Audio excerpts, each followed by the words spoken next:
इय्याक नअबुदु व इय्याक नस्तईन।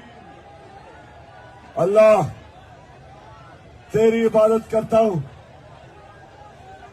और अल्लाह सिर्फ तेरे से मदद मांगता हूं, ना अमेरिका से मदद मांगता हूं, ना किसी और से मदद मांगता हूं, अल्लाह तेरे से मदद मांगता हूं।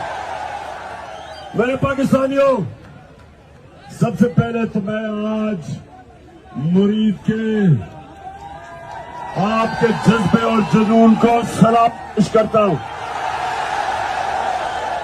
मुझे पता है कि आप रात मेरी इंतजार करते रहे।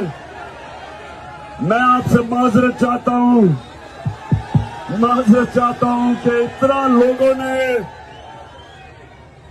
इतना प्यार और इज्जत दी कि हमें देर लग गई और पहुंचते पहुंचते देर लगी और अंधेरे में नजर ही नहीं आना था।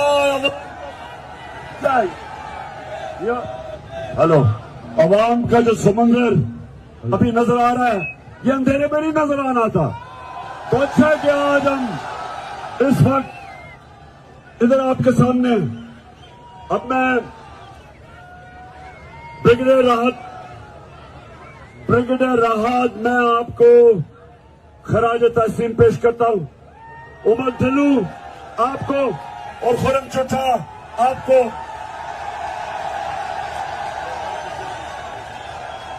उमर गुजर भी है, मुझे नजर नहीं आ रहा उसको भी, कि आप ये डरे हुए थे कल कि आज आप नहीं आएंगे, लेकिन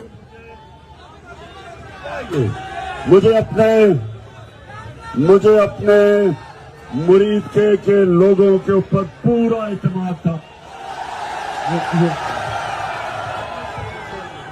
उनको बंद। अच्छा जी, अब 2-3 बातें आज मैं अपना आगाज कर रहा हूं इसका। मैं जरा 2-3 बातें अपनी कौम के सामने रखना चाहता हूं।